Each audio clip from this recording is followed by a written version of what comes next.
Welcome back, everybody, to the NAB Show 2017 AbelCine presentations. I'm Mike Nichols, Business Development Manager, based out of the New York office. We're going to have quite a subdued panel today. We have some very reserved gentlemen to my right in the world of VR production and post-production.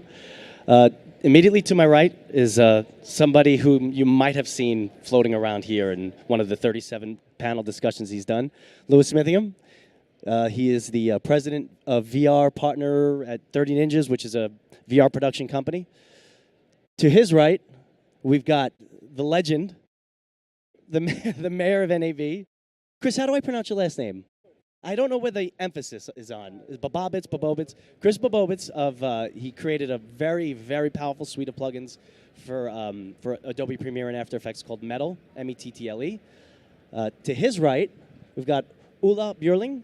That is the global VR director for a company called MediaMonks, who does real high-end VR production and these real high, like everybody who looks up in terms of the that's who I want to be when I get older in VR production. That's the guy that we look towards. Still has the high bar. And rounding off the discussion on the edge of the table here is Fred Beahm, who is anytime there's a high-profile project being edited, Fred's usually the editor on it, and The great thing about these guys is if you don't see them here, you could find them on Facebook arguing about, what makes good VR and what makes compelling VR. And these are the guys that are, producing it, but they're also really involved in finishing it, which is, the discussion's kind of going to demystify the process of post-production on taking VR through, well, I don't know. It might. I think we're still mystified. So, or we're going to remystify and add some more mystification to the process. All right, so why don't you guys kind of go down the row and give a little blurb about yourselves and keep it short-ish. We only have an hour. So I'm Smithingham, president of 30 Ninjas, partner at 30 Ninjas. 30 Ninjas is a all the R's company that does experiential, and basically we try to specialize in doing weird technical stuff and challenging ourselves. It was founded by Doug Lyman and Jelena Tatlock. Doug Lyman, you might have seen his movies, Born Identity, Edge of Tomorrow, Mr. and Mrs. Smith, my personal favorite, Go. My background, I was a tour videographer for a long time, got bored with that and started doing bullet time. And then VR started kicking off, and that seemed like easier than 180 cameras. It was kind of at first, and then it's not easier anymore. And so I got into 360 that way. My name's Chris. I own a company called Mettle. We were content creators originally. We landed a project to do 360. We said no at first because we didn't know anything about it. But it was a good customer, more of a partner than a customer. We put together a DIY process and After Effects to deliver on that project. Long story short, we found out that YouTube was supporting 360. We always wanted to be a product company, not so much a service business, because a service business, no real equity. Products, yes, some equity. When we found out YouTube was supporting 360, we decided to take a DIY process that made me dizzy looking at it again and make products out of it and never look back. And it's been amazing. We've attracted some amazing customers that have done just great work with a bunch of code. There you go. And I come from an interactive background more than filmmaking.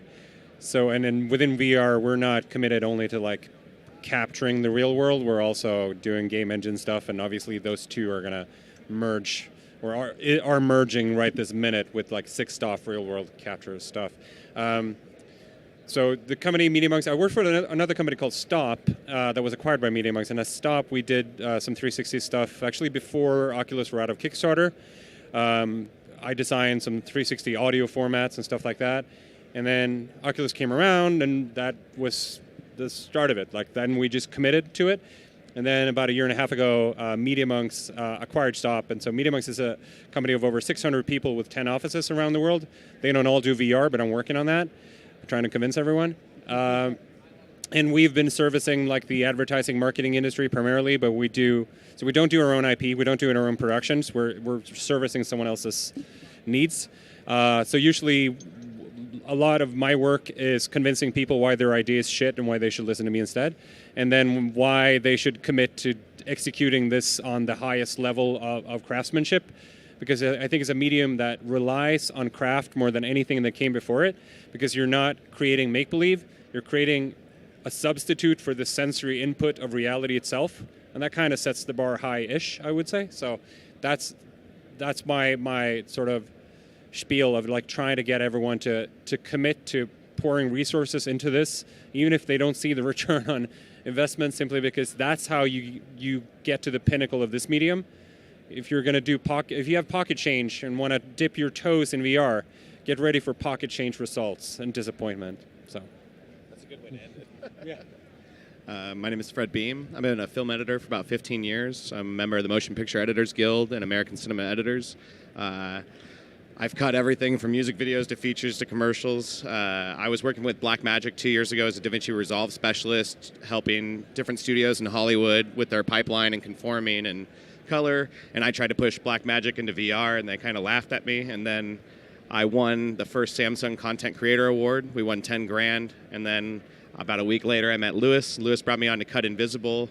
Chris gave me an early demo over remote desktop of Mettle tools before they were released, and I was immediately infatuated by the tech. And editing to me is like the largest puzzle you can put together with not the right answer, then throwing tech on top of it. It's just, I'm very attracted to complex puzzles and telling creative stories.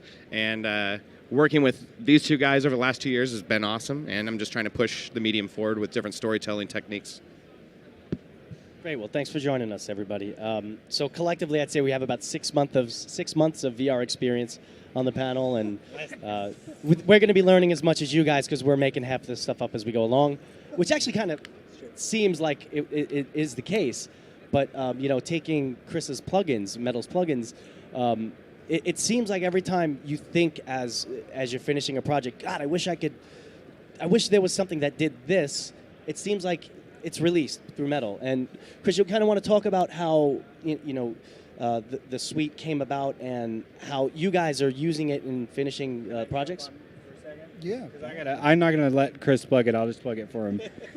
So Fred will remember this. So when we started Invisible, I was a freelancer, and I got asked, hey, could you edit this? We shot this camera test. And, hey, could you edit this? So Invisible is a 30-minute series. It's a narrative series. 6 5-minute episodes, directed by Doug Lyman, Simon Crane, Jelena Tatlock, Jerome Sable, written by the woman who wrote Dallas Buyers Club, Melissa Wallach. Big budget for VR, narrative series. And I got asked to start building the editing team. And I had this terrifying moment where it was like, wait a second, we can't play back in headset right now at all. So I was going to have this situation where I'd say, hey, Mr. Doug Lyman, can you hold on for half an hour while I render and export and then put it in a headset? And having seen the way Doug worked with his editor at the time, Sar Klein, who did Thin Red Line, who's a much better editor than I am, he likes to change a lot fast. And it was this terrifying moment, so I called Chris Bobotis crying and begged him to figure out a way that we could edit in headset. And I mean, can you imagine doing Invisible without being able to be in headset? I would have quit. Yeah, you have to constantly, I've stared at enough 360 where I know the equirectangular really well now, and I can cut off eye trace without seeing it, but you have to QC it. And if you're working with a director or producer that isn't familiar with the format, you have to put them in there, and they have to say, okay, I get this, I see the cut now, I understand. So without that, you can't communicate really. So you can't progress the project. And 2 weeks later, we had it. You poor bastard. Well, let me go back a little bit in time with Lewis. So when we first started, again, I took a DIY process, started to make a product out of it, right? Now, I reached out to the community, anybody involved in 360, and I would go out there and say, look, I can't shoot anymore. I have no time for that. I'm on product. Send me footage, send me stuff. Other people like Lewis would reach out and say, look, I shot this format. Can you support it? Are you looking at this, right? So a lot of that stuff was like, I forget, was it Ladybug or no? Yeah, yes, some early camera formats. 15. Yeah. So I guess what I'm trying to say is that for us, 360 had to go beyond experiential. It had to start moving into cinematic. We had to start bringing a lot of what we learned and loved in cinema into the medium. And I think one of the things that attracted us to Lewis and a lot of the content creators that were moving that way is the fact that Lewis sent me footage, but just in the clips that I saw as test footage, I already saw that he was trying to tell a story. And I'm like, you are doing what, sir? Okay, this is great, because this is sort of where we want to go exactly. So I didn't know Doug Lyman was involved. Quite frankly, I wouldn't have given him a rat's ass. It's not that I disrespect Doug. He's a great creator. It's not that. That's not what drew us to the product. So what ended up happening, we met in Montreal. He picked me up from the airport. Yeah, he said, this is where we're going with this project without disclosing too much. So a lot of the stuff that what Lewis wanted, and let's not pick on Lewis. It was a lot of the content creators out there. We've been very good about listening to people, and quite frankly, half the time, I don't feel like I'm creating any of the products. I feel it's a collaboration with a lot of the content creators. We listen, we change our roadmap. We may have had it in our roadmap, like the player, like a plan to get into Premiere Pro with editing solutions, but that was maybe 6 to 7 to 8 months away for us. But then you get a project like this, and it just switches your roadmap very, very quickly, and for the right reasons, right? Create that content, get it out there, get it into the medium, get that medium, help it survive and thrive. That's the key. That's really what drives us. We love it. We love the medium. We find it's very challenging. It's exciting. Back to creative. When I did our first 360 piece, I felt like I knew nothing, which was unbelievable.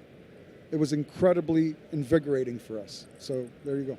That's the Well, you want to talk a little bit about the Emirates spot and how you brought that through. Yeah. The So it's post-pipeline? actually Etihad Airways, but yeah, sorry. Sorry. They're the same country, United Arab Emirates. They have 2 airlines. Yeah, we did a project. It's been taken down now because they had the spokesperson for Emirates. You can find it on Daily Motion. What's her name from France? What's her name?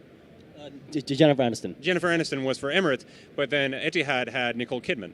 But the contract with Nicole Kidman expired, so they had to pull the spot. So you can't watch it unless you come to me. But anyway, what we did for that, they wanted to just like show super high-end, take you through their Airbus A380, which is like the largest passenger plane in the world, 2 stories, and like in their interpretation of the plane, like how they've kitted it out. There's a full apartment with your own butler, which is beyond first class. And a shower. And a shower, yeah. And so there's this like super high-end luxury thing, and like we're not going to drag a bundle of GoPros in there and try to make that work. So what we did was actually pestered some tech team at Airbus in Canada until we got a CAD model of the plane, because the airline didn't have one. And then we just previs the shit out of this and just rendered how we wanted to do every shot. And we shot everything nodally, so we built a custom rig that allowed us to rotate the camera around in 3 axes around the nodal point of this lens. It's a 180-degree lens, but projecting on a red 6K that gave us 180 by 114 degrees. So we needed to plan so that nothing went over the edges of each plate, because then it's not stitchable. But being nodal and calibrating the lens to pixel perfection, even at 6K, allowed us to do this whole production with no stitching in the traditional sense. There's no kneading of the pizza dough to like make it fit to the other pizza dough in terms of the plates out of the cameras. Everything just slots into place. So it's all roto, so it's mathematically perfect in terms of a sphere. The raw output of the system was 10K on the x-axis, and at red level resolution and dynamic range and things like that. So shot in mono and then converted to stereo in post, which hurts like a mother, It's painful, but that's the way we could do it. That allowed us to be super close to stuff and not get parallax issues, because parallax problems in stitching is a function of distance between lenses relative to distance to subject. So if you have, 5 inches between 2 things, but 50 feet to whatever you're shooting, it doesn't matter. But if it's 2 feet to what you're shooting, you're going to cry yourself to sleep. So this allowed us to have no parallax issues at all, so we could do them. Yeah, it's a most of it's a moving shot throughout, so you're gliding through the plane in every scene. which means that you would have stuff traversing every stitch at every frame throughout the entire thing. So traditional stitching would have been like literally impossible to do this way. Was that in a Nuke pipeline, or? Yeah, that was all Nuke. So we've been a partner with the Foundry for, it was called Ocula VR from the beginning, now called Cara VR, the nodes. So we've been an alpha and beta partner for them for that, and that was one of the ways that it was possible to do it. That was also interesting because it allowed us to utilize a local, so Etihad Airways have an insistence on using a local crew or working with a local production service company. We couldn't fly in every person, but none of the local people had ever worked on a 360 shoot. So by doing it this way, it wasn't a 360 shoot. There was a behind the camera here. We were shooting in one direction at a time. So we could basically allow everyone to fulfill their duties the way they're used to doing it and not having to learn this whole new way of production. And that goes for like director to lighting to everything. And that's how you did the Alexa spot, right, for Invisible? Yep. Yeah, same nodal workflow. Similar nodal work. I mean, it was a nodal workflow. Yeah, similar. But it wasn't an motion control rail system. We had plans for a motion control rail system, and then the budget wasn't quite the same. But again, when we worked on the Alexa spot, I reference your piece all the time. It is still available online, just not officially. Yeah, true. And the making of is available on Site. I encourage everybody to go see the making of. It's great because it really shows the dedication that Ola did give to this project, and it's. I think that piece to this day stands as the single highest bar for 360 video production in terms of minute for minute quality and attention to detail. The shot with the bird. There's this shot we were going through this plane, and it's like nightmare stitch line, nightmare stitch line, nightmare stitch line. Oh, it's skinnier now, and you're also not. Your CG doesn't look heavy CG. It just looks. Yeah, it looks like it's obviously we point. tore out the roof of the real plane, and we shot for only 2 days on the plane. Tore out the roof, mounted our rail to the roof, and then we had to replace that with a CG ceiling, so it's seamless. That was also way easier when you haven't done any traditional stitching, because again, traditional stitching, when you have to like stretch a plate to make it match, that distorts geometry. So our CAD model of the real ceiling wouldn't fit the stitched image in that case, because the stitch image is a bastardization of the actual geometry. But in this case, it was geometrically perfect, so it just slot in, and we had the speed data from the motion control rig, and it just matched. And there was a lot of that in Invisible, where we had to paint the ceiling. There was motion control rigs in the ceiling in a hospital. There was motion control rigs on the wall so that they could keep the same exact pass and then do another pass with the wall and then comp those two. And then sometimes we would even try to cheat takes where something's happening over here and we might cheat a take from over here to get the right performance. And then you'd have to either paint the seam or paint the wall to blend the takes to make it all one kind of perfect performance. But what this shows, I think, this discussion of these types of workflows, and there's so many of them depending on what you need to do. Like what we did for that, the Etihad spot wouldn't work in 99% of other shoots.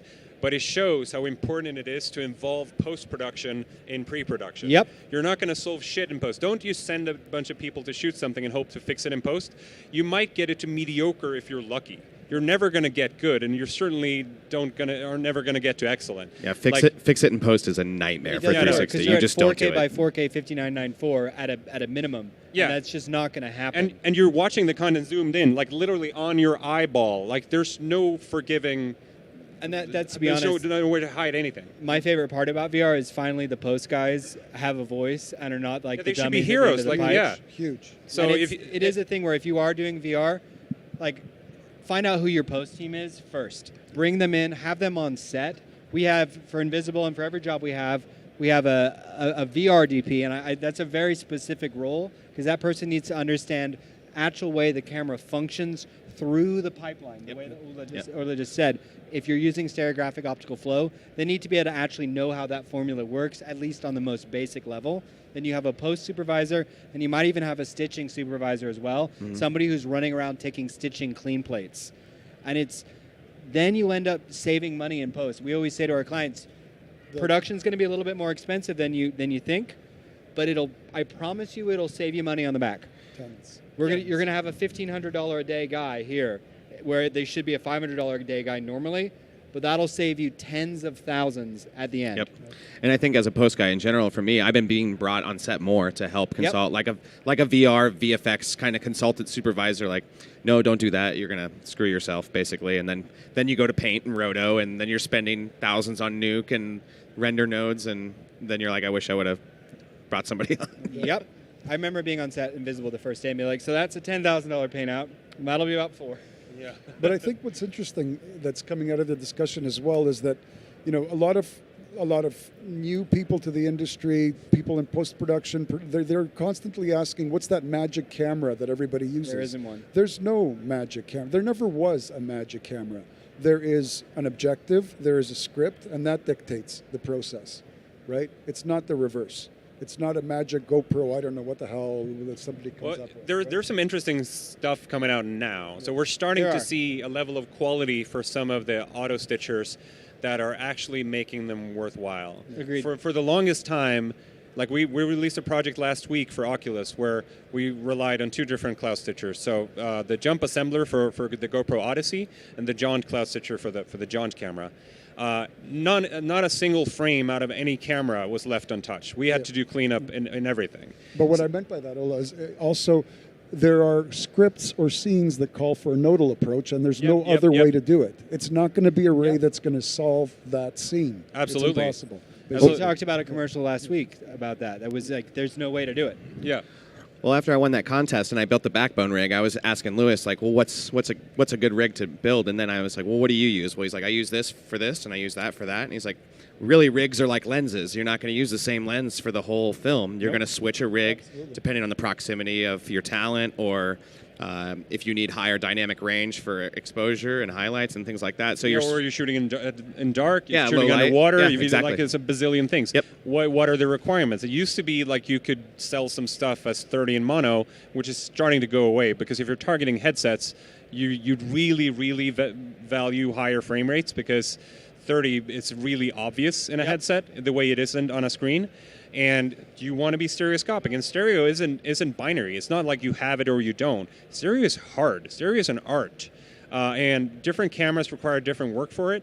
And I mean, the project we launched last week, there's a bunch of shots that the client insisted on having in there where some cameras have died, thanks GoPro, so that we had to default to mono on some shots, and it hurts. It's like we don't necessarily want it.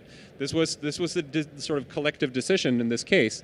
So, if you're shooting omnidirectionally and you want 60 and pretty decent stereo as a good auto-stitched starting point, not having to do everything from scratch, there is at long last some cameras coming out over the next few months. But then those cameras are not going to be the magic bullet for everything. None of it will be. And the funny thing this keeps bringing back to this discussion I always have with clients, where like when clients ask me about how it's going to work, I say, look, have you ever done a VFX job before? Have you ever done something where there's heavy-duty CG? And they're like, well, yeah, but I don't understand. It's like, this is the same thing. Yeah. The same people that you'd have on a CG VFX job are going to be the same. It's often actually the same people. Exactly, yeah. For us, it is. And so when you save it to a client, don't think about this as a production job. Think about this as a VFX job. Then the bells start clicking, and then they start understanding why your $50,000 or $10,000 a minute post bill makes sense. Yeah, and something I say sometimes for this, like it works on some like directors and clients, is it's not filmmaking, it's data acquisition. Yep. That's what we're doing in the field. The filmmaking happens when we assemble the data. So one of the things that we announced recently is a collaboration with Facebook on depth acquisition.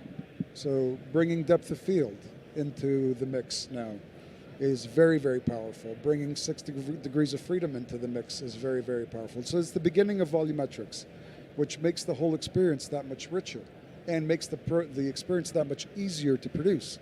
So you can start doing depth-based masking rather, right, or matting, as some people call it. So these kind of tool sets are going to make their way into the content creators' hands within the next 3 or 4 months. So the goal is just make it easier. Just let you worry about storytelling and creating your content, and the technology needs to be as transparent as possible. That's really the objective. Yeah, and letting the VFX people maybe focus on VFX and actual creativity, and not so like creating, not fixing. Sort of, not And another thing repairing with stereo is like a lot of people haven't done 360, and then you're throwing 3D into it, and they haven't done 3D as far as like I've gone through the pipeline, right? And then it's like, okay, if it's 3D, 4K or 8K, it's like, okay, and it's stereo, everything's doubled, your renders are doubled, your motion graphics are doubled. My friend Shaw, he's standing up here in the back, he was a VFX artist on a Funny or Die piece that I cut just like a month ago for Supersphere and Disney. With Lex? And I showed Shaw Mettle, and he got into it, and he was working with me at 2-Bit Circus too. But then we're like, okay, is it a mono delivery? And the guy's like, I don't know, we'll figure it out. And I'm like, well, You can't. well, if it's not mono and it's stereo and you need this tomorrow, we don't have enough time to render it because We just finished. So we did the sizzle reel for the Yi Halo, and to give you an idea of the sort of frames we're dealing with, each frame for the piece, which there was 8,497, I want to think, was about 126 megabytes per frame, which was painful. And I was telling Ulla at the very last minute we had motion graphics, and I had this grand plan of rendering out the motion graphics as a separate alpha channel, and it's going to be super easy just to lay the two on top of them, export it out of Scratch, because my export out of Scratch is nothing. Like, it's 30 minutes.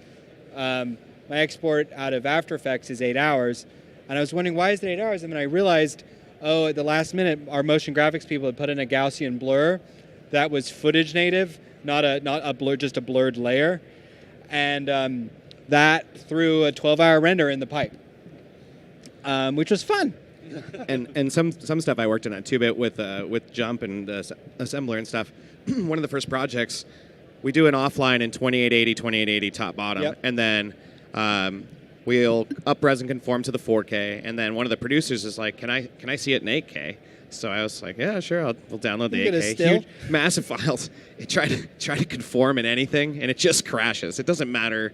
You can have like a really beefy box, and anything was crashing in that office specifically that day. And so eventually it's just like you're seeing that you're pushing the hardware, you're pushing the software, you're pushing everything. And then when something doesn't even open up correctly or something, we're tapping this guy to be like, hey, we need this, and we have a deadline tomorrow, and they're bumping out beta builds. What's neat on that, Fred, is that there's these behemoths called AMD, NVIDIA, Intel, these massive companies that we actually have their undivided attention. I'm not talking about Mettle. I'm talking about the whole community, because it's in their better interest. Yep. Look, they'll sell more cards. It's no more complicated. They'll 10 cards yesterday. Exactly. But at the driver level, which is much more important to you, right, they will react much faster than I've ever seen them before. And I've been in VFX since 1984. So that's a long time. I've never seen the hardware vendors move that quickly as they're moving now. So this is good. Well, what that means to you... They got to keep up with you. But it's the same with on set as well. I find like there's a vendor nearby here, Triad Orbit, and we've been using their stands for a while, and they don't have a built-in level or a bubble level, and Horizon is so important. And I called them and said, hey, can I have a bubble level? And they said, yeah, sure, what size? And they added it in, and that's really exciting to be able to have that sort of one-to-one feedback. And even with the engineers over at Ozo and so forth, if you have a problem, you call them, you respond to the message board, and it's not some marketing person that's responding. It's the dude that made that thing. and that might, as the industry grows, that might come to pass. But like, this is golden opportunity right now to be part of shaping not just the medium, but the tools that allow us to create the medium, and that's pretty stellar. Like we're here doing that. I mean, you're one of them. You complain to Oculus, and John Carmack responds sometimes. Yeah, no, exactly. I've gotten emails from John Carmack. It happens. So and I like it. Hot sweats and just... Oh, yeah. I mean, Wolfenstein. And Doom. So it seems like there's two different paths that the scale of VR production's taking. There's a democratization on the more single user end, prosumer level that's making the whole pipeline more accessible.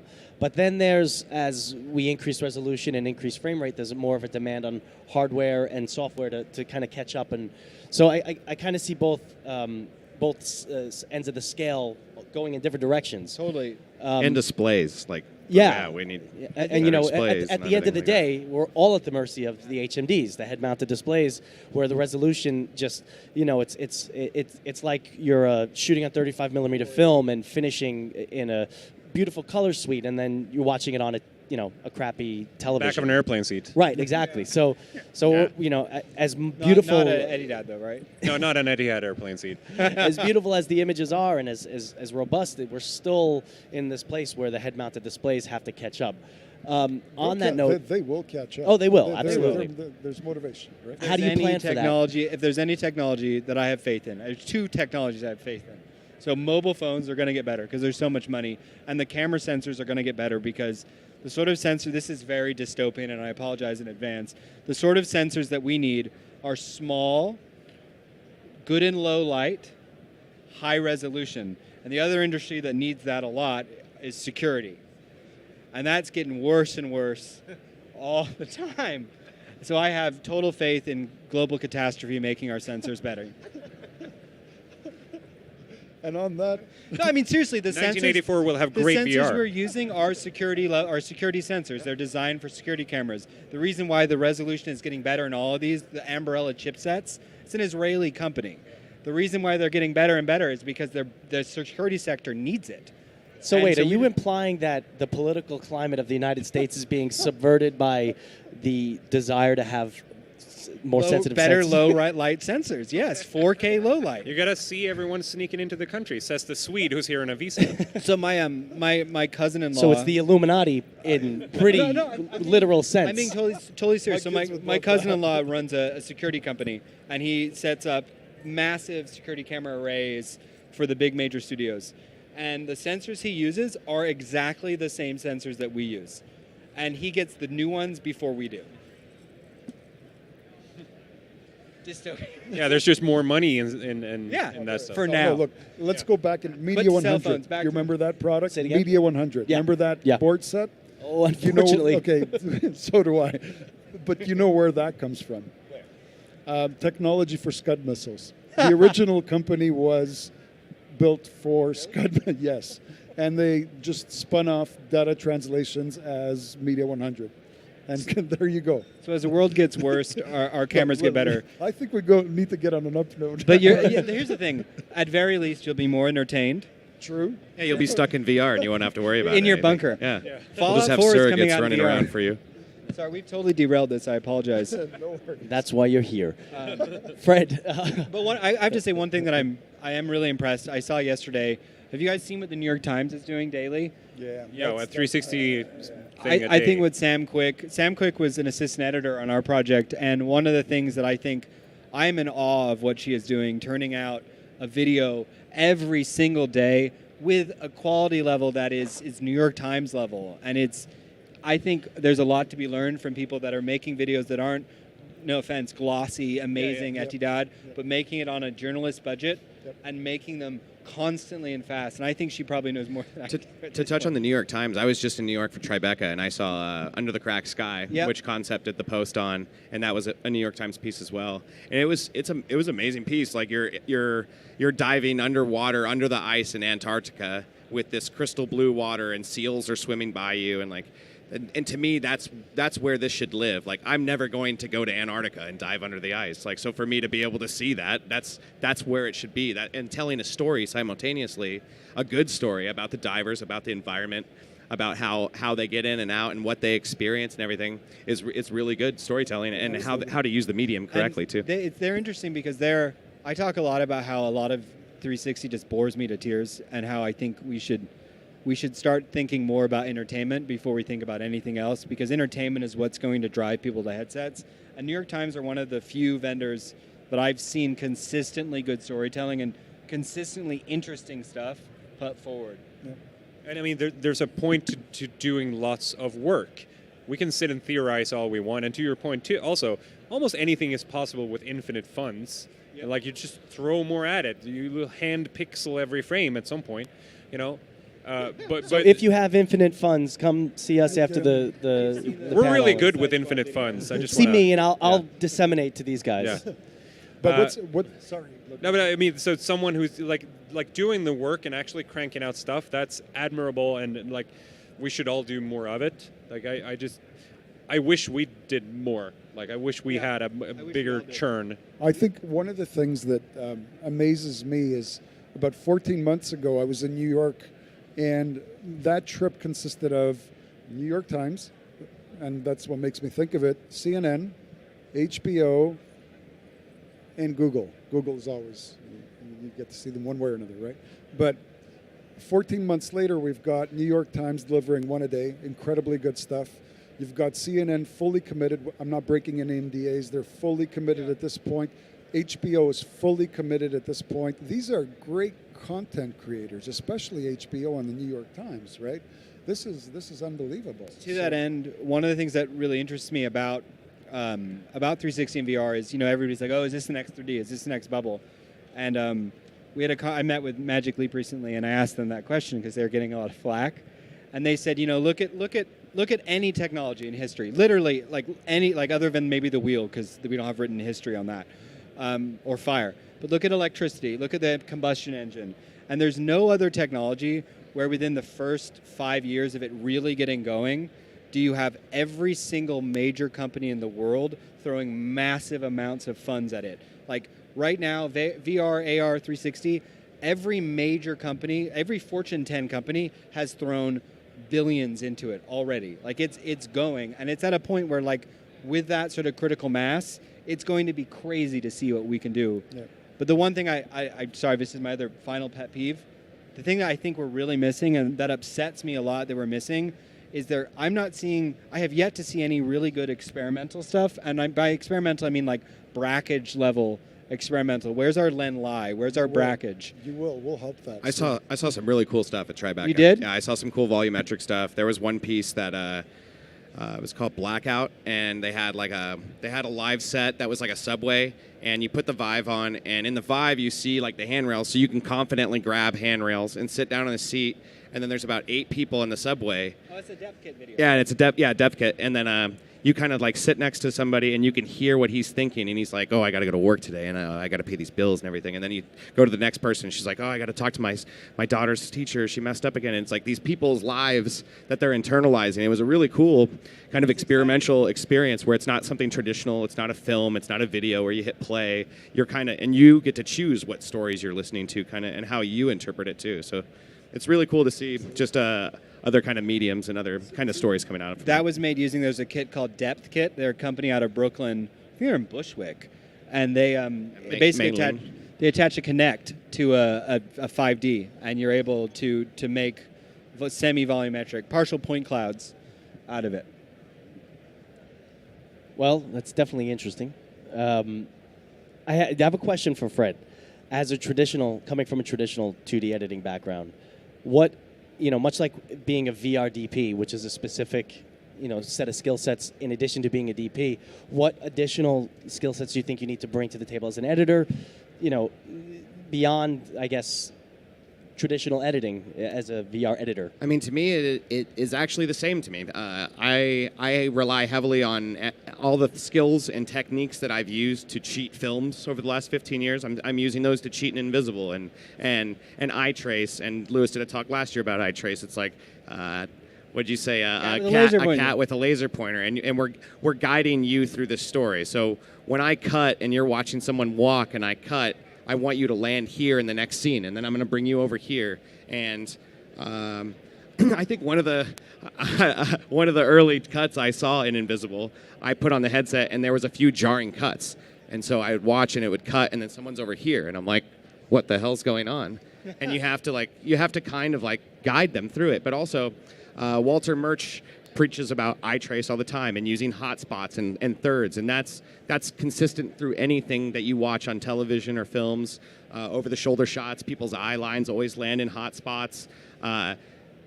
So the best way to look at it is, yes, it's 360, but at any given point in time, your viewer only has one frame, so they're still blocked off in somewhere. They can't see everything at once, so you still have They can hear everything. They can hear everything, and you can motivate with sound, but they're still in a box some sort of with their field of view. And if you utilize the same techniques, you can get around that way. But also, it's interesting with a specific scene in Invisible. There's a conference call, and there was 8 slices, 8 different people in a call. That was a nightmare sequence, and it ended up getting pared down to you 3 or 4. You pared it down to 3. You were like, this is not working, because the depth was a mess too. Mm-hmm. To your end, they're all at different stereo planes, and it was a hellscape to watch. But like when you have something like that, it's like, you know, say an old film where somebody calls somebody on the telephone and there's a line down the middle and they're like, hello, hello, and they're both on the same side. It's that, but it's 360 and everybody's around you and you're kind of looking around. So using something like that, that's like to me, that's never been done before. So you're kind of making stuff up as you go. And one like very simple thing that kind of blew my mind early on when with our piece Endpoint that won the Samsung Content Creator Award is it was like really late and we were finishing up this project to submit to Samsung and we were like, okay, let's do the credits. And so we're like throw in scrolling and we like watch it go up and we're like, this is kind of stupid. What are we going to do? And so we just put like title card here, crew here, and cast here. And then every person that watched it, they look at it and they're like, that's cool, but it's something so simple and something that you kind of like just make up on the fly and it works. And so if it works, you just keep going with it. And that's now the standard as you show credits. Yeah. Part of my biggest gripes about Invisible is we have like 3-minute credit sequences because we had to deal with SAG and DGA rules. And so we have these 5-minute episodes followed by 3 minutes of credits. And part of the way we pared that down was to 4-wall, like Fred said, because each person requires talent has to be contract. up a certain line. Yeah. But I think Fred, by the way, is just like has a distinction of being the only ace editor that's working in VR consistently. Yeah, I actually just got hired on something this morning. They said they fired their editor yesterday because he hasn't cut VR and they don't have similar situation with you is like you can bring on somebody that knows how to edit, but then what are you going to do? Train them how to use Mettle and train them how to use a headset, and then you have to have it assemble tomorrow. And you're already behind, you know. Well, so. I don't know about the Mettle stuff, but you have to have a feel for it too. No, I don't think that. It's not. Why about you think I'm wearing the shirt? No, I think it's more about you have to have a feel for it too, right? You really do, and you have to kind of respect the medium, right? So when we first did IMAX, this is the beginnings of immersion, right? Because the frame is it's a wider field of view, so now you've got a lot more. Blocking is more important now, right, than it was before. So it just makes its way naturally. I remember when we started the project, right? Fred and Sar Klein was supposed to be the editor. Sar Klein, who is Born Identity, American, the rock movie, American something, Thin Red Line, and a whole host of other movies. He's a genius. And somebody who I get goosebumps when I'm around him still. And he came in and was like, yeah, I don't want to do that. Like, this looks too hard. And just walked away to our joy. But yeah, no, it is. It's a challenge, and it's something where we really, I think if you're trying to make 360, we'd really encourage you. The community right now is small enough that people will reach out and will talk. Yeah, I really have to say, every single person I've met, I haven't met one asshole in VR. Like, I know they're out there, but like everybody has been super cool. They left. Super creative. Yeah, and like I think they never came in. Maybe one. I could think of maybe one or two. They're on the sidelines yelling into VR. You suck, but they're not doing anything. But like everybody's so been super creative, super cool, collaborative. The groups, if you post something in some of the groups we're in, people are like, no, you should do it like this. I already did that. We broke this. That didn't work for us. Yeah, there's a Facebook specifically. There's Facebook groups that are amazing. It's really cool. Yeah, I remember joining the first time, and you'd post like some dumb noob question, and like somebody who like I thought was a god at the time, like Ryan Whitehead would respond with a comment. You're like, wow, Ryan Whitehead just responded to my comment. Ola just responded to my comment, and it's still like that, and it's exciting. And so if you have, if you have problems, reach out and ask us, and we'll help you. Because it helps us too, ultimately. No doubt. Yeah, everybody's figuring it out every together. Bad piece of VR is money that we're losing. Because every time somebody creates something, a client makes something, and they spend X amount of dollars and don't feel satisfied and aren't happy, is money out of my pocket. Because now that they're not going to come back, and they're going to tell their friends they had a crappy time, and they're going to tell their friends, and they're not going to come back to it. And we've had that where we've had clients say, dude, it's like most of the VR we've done this far has been really bad. Yeah, I mean, the last thing I'd like to see is this what happened with Stereo 3D, where the medium was not truly. I wasn't a big fan of Stereo 3D, I have to tell you, in its rectilinear form. But what ended up happening is that older assets just got repurposed badly for the medium. So there was no real respect for even that medium. I think respect this medium, create for this medium. You'll have a better time. You'll learn so much, and everybody wins in the process, basically. And just to that end, just do it. I mean, like the way, if you look at New York Times, like those pieces, other than Access, don't have tremendous budgets. You can be Cassavetes in 360. It's expensive to make high-end stuff, but previs, mock it up, try weird stuff. I think just creating, like I just got back from Cambodia and I just took an S1 with me to shoot Angkor Wat in the temples, and like I'm just going to create something with it. I don't know what the hell I'm going to create, but I'm going to have fun with it and I'm going to get it out there and do something with it. But I think just like you said earlier, getting out there and doing the work and creating, and you're going to discover something else with it, you know? Always. Guys, great stuff. I you. want to open up the floor to some questions, which I have a feeling there are more than a few.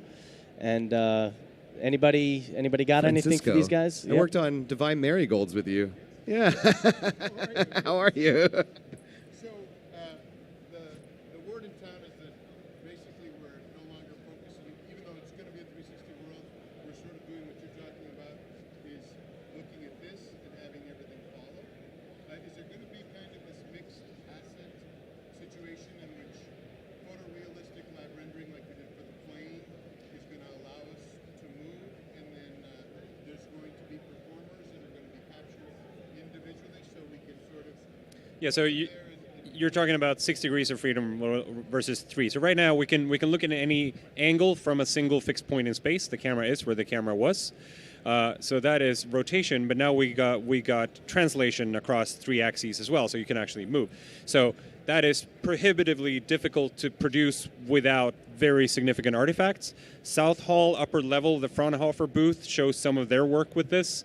There are companies like Incorporeal and ADI that are doing it. Microsoft has a lab for it. At Tribeca Film Festival, there's the first piece from Lightro that's publicly out called Hallelujah. I was just that's an actual light field piece. I just watched that. Yeah.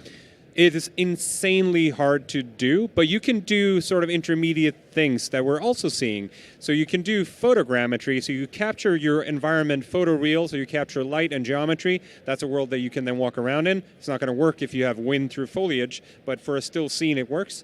And then you can do either volumetric capture of a single person performer and sort of comp them in, and that makes it slightly more doable. Or you can even do something like stereo plates as a cutout, but they're stereo, so you get a sense of depth, and if you're careful with where you place them in the scene, it can kind of work, and you match grade it properly and things like that.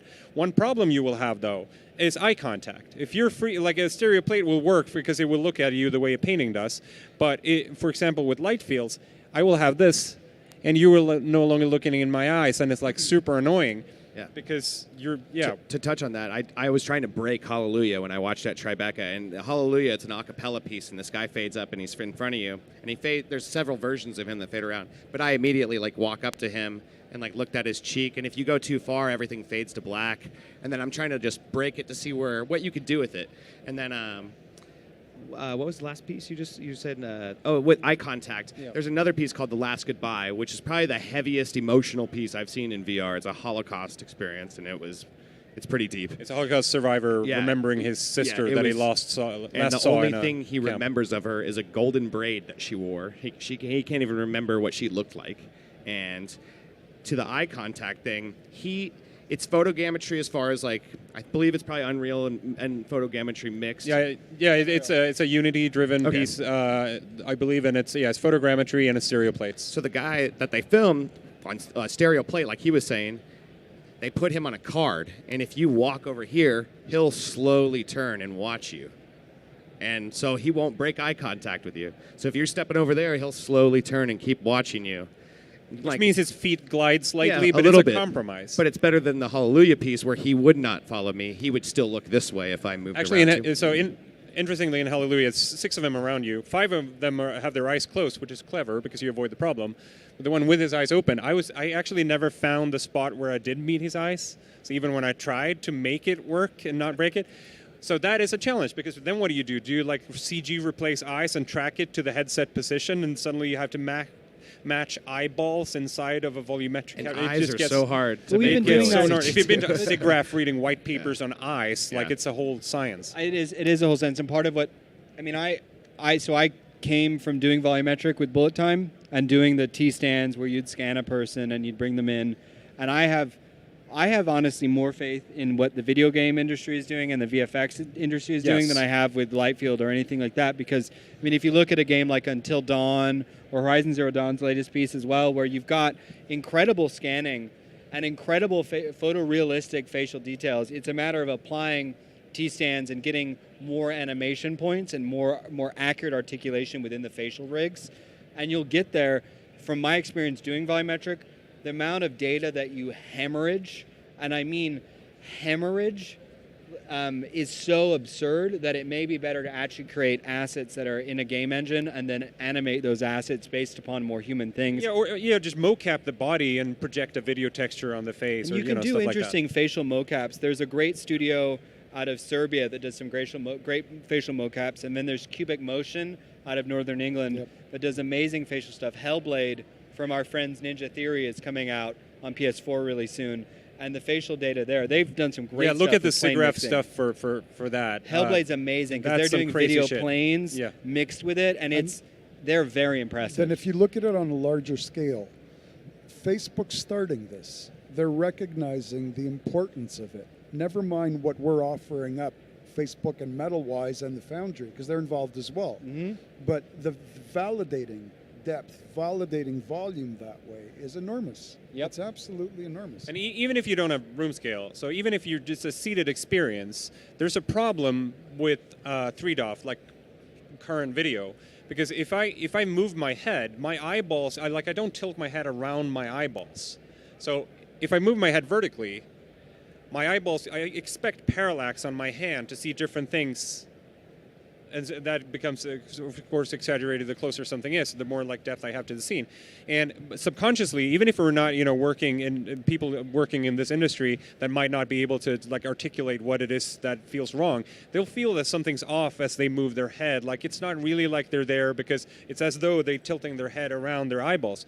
And even getting away from that thing with that tiny volume capture, just this size, so it just helps with this. I still can't walk around the room. It just solves that thing. It's still a huge step for immersion. So at Sundance, we saw a piece that did all the cuts in action. So basically, the characters were making love. Then he closes the window, and then we could make those cuts. The line doesn't exist as we know it, but the action does. Yep. I was wondering what your theory was on moving between third-person perspective and first-person perspective, back to third, back to Okay, so I've been asked many a time, is 360 cinema? Is it akin to cinema? Is it theater? What is it exactly?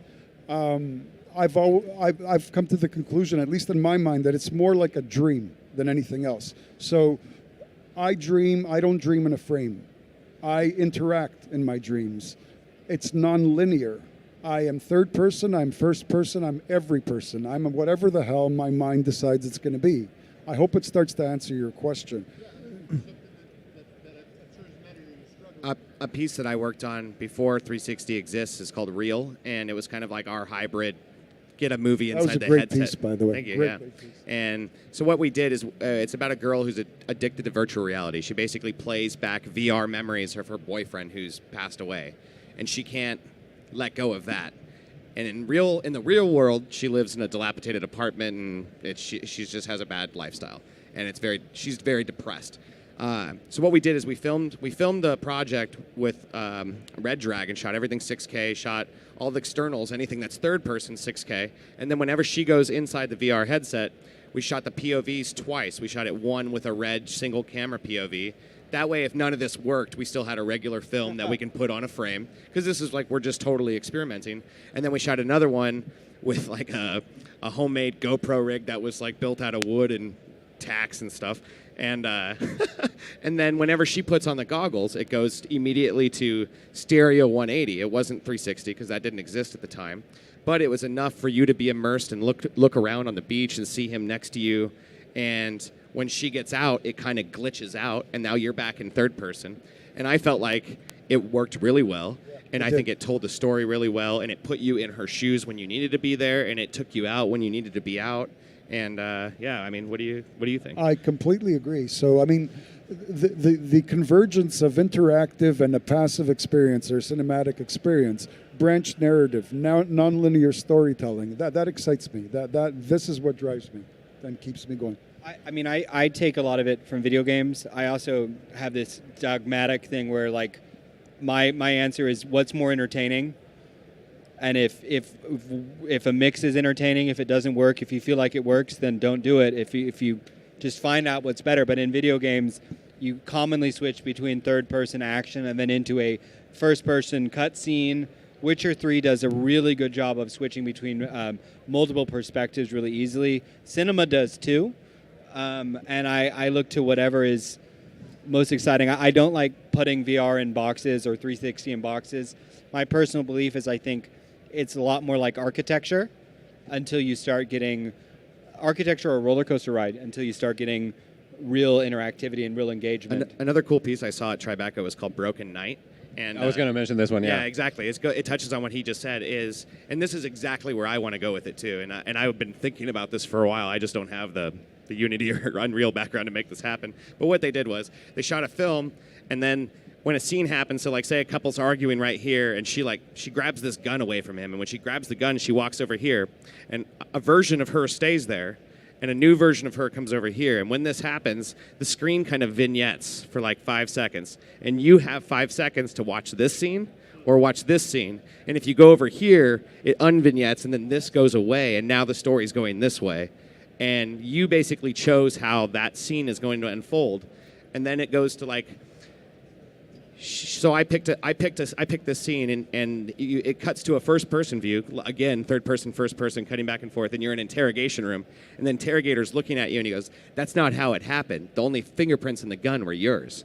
And then it goes back to what happened, and then he doesn't get the gun, she gets the gun, and then like it plays back another branch. But it's like interactive branch storytelling. It's pretty cool. Yeah, similar to Telltale as well. Yeah, I think like the choose your own adventure-ness of that piece is maybe not universally applicable. I think it's slightly too blunt as that, but it works very well here because it's about her trying to recall a memory from a traumatic situation, which we know from science is hard. Like people mess up memories from witnessing crimes and accidents all the time. That our memory is super unreliable for those situations, which is really impractical, but it is. It's like a false path. Exactly. Yeah. So, and this is just her trying to reproject what is happening. So conceptually and in the writing, I think that was a very, very strong piece. It had issues in execution maybe, but like that was a really compelling way of showing the dream state you're talking about. Yep. Like and how fleeting our mind and our perception of reality can really be. So that from that perspective, it was a very important piece, I think.